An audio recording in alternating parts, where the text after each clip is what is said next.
Hey everyone, it's Robin, Arts on the Crafts, and welcome to my studio. This is my Whip It Wednesday video where I'm going to show you the crafty goodness that I worked on this week.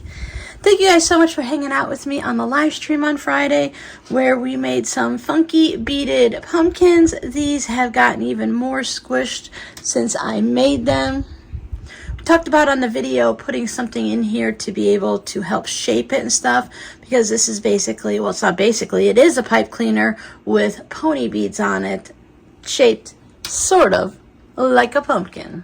These came in a kit of 6 for just about $5 at one of the local craft stores, and I think that'd be a really fun project for some of the kids to work on.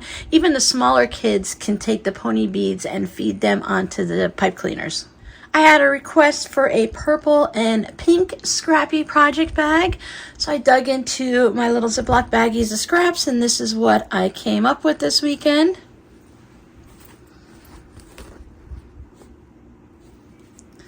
I added the handle again. This time it is in gray, and I still have my white checkered fabric for my lining.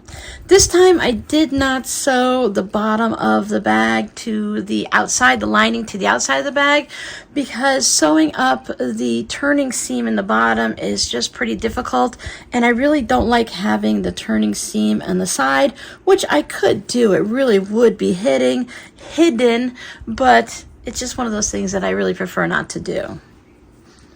Little tassel, purple fabric on the bottom. And I found these fun scraps, even though they're probably Halloween scraps, purple and the kitty cats. I thought that was really fun to pop on there. And of course I had to make a couple more fabric postcards. Once again, I haven't sewn the stitching around them to keep it all into place and to help ease up some of the fraying, because I'm going to do that on my brother's sewing machine, so I may as well just go ahead and do these and these all at the same time. I was able to use a couple more kitty cat scraps into these fabric postcards, and I just love being able to take the small bits of fabric to save them and to put them into something fun like this. One of the things I also did on this project, just as a little reminder that fabric has both sides, this fabric here is the right side and this fabric here is the wrong side. I wanted a little thinner strip of something just to set this off before I put this piece on, so I thought it would be fun to go ahead and use the same fabric, just go ahead and reverse it and use the back of it. You can see the little bits there of the white from the flowers peeking through, but overall it just has that mauve-y colored look. I made this pillow cover with my patrons. This is a free pattern from the Fat Quarter Shop. It's something they're currently doing as a little sew along. I know Pat Sloan was making them, and I love the fact that it has that cutout in there, so I went ahead and I decided to make the pillow cover for a video with my patrons. So here is the back, and then the little sleeve that you tuck your pillow cover into. This one is a 20-inch pillow, but of course it can just be hung up on the wall like this.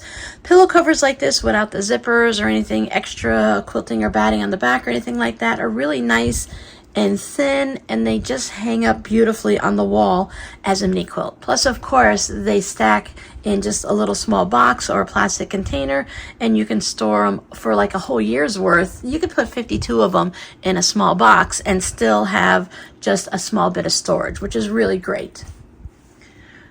I went through my orange scraps and I found some fun fabrics.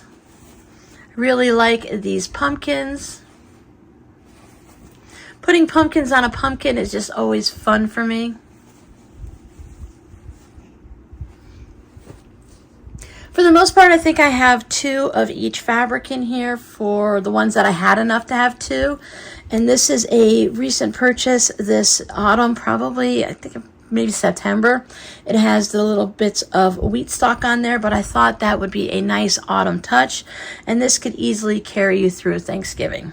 Normally when I show you these projects, I say that this will be in my shop and you'll be able to find it soon, but this is a custom order, and as long as the customer likes it, it's already purchased. If she decides this isn't quite what she wanted, then I will put it in the shop. And this one has been in the shop for several days, but it has already been purchased and will be zooming its way to its new house this week. That's why I mentioned to either heart my Etsy shop to keep an eye on the new things that come in, or to follow my community tab here on YouTube, because that's where I post these and I let you guys know that the things are in the shop. The other thing that I worked on is just cutting up the scraps during the live stream. I used my stripology ruler to show how you can easily and quickly cut up some 2.5-inch strips. So I am working on the novelty scrap bundles this week, and as soon as I get enough of them, I'm aiming for 7 1-pound bundles. That's how many I have sitting in my little plastic tub, keeping everything nice and organized. And they tend to go really quick, so I want to make sure I have enough for everybody. This is a very quick video this week. I am going to be heading out to see my brother. He came down from South Carolina today. Today's Monday. So we're going to go around and see the town. He hasn't seen it, I don't know, maybe 15 years since he's been here. So he came in yesterday and he's already amazed at how much this area is built up. Because when I tell people who used to live here in Cape Coral that it's gotten really busy now and it's really built up, people are like, no, I can't believe it. Yeah, no, it's really built up. So your scrappy word for today is pumpkins. Have you guys seen this project? Is this something you're going to make? I really love crafting pumpkin projects to hang up at this time of the year. So thank you guys so much for hanging out with me, and I'll see you guys in the next video. Bye!